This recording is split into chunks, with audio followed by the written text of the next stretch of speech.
Kateri znanstveno-raziskovalni imperativ je narekoval vodstvu Univerze v Ljubljani odločitev, da podpre oziroma se pridruži skladu pokojne gospe Mojce Senčar, ki bo omogočilo bistveno širšo raziskovalno dejavnost na tem tako zelo pomembnem področju?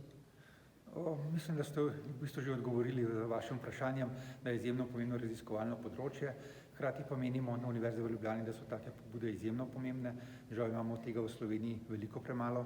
Vemo, da v razvitih zahodnih državah je ogromno privatnih fundacij, ki podpirajo raziskave na različnih področjih.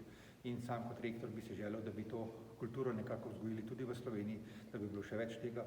In zaradi tega smo z velikim veseljem pristopili k povabilu, da sodelujemo pri fundaciji Mojce Senčar. Ste se morda že pogovarjali o kakšnih konkretnih projektih, uvodnih izzivih?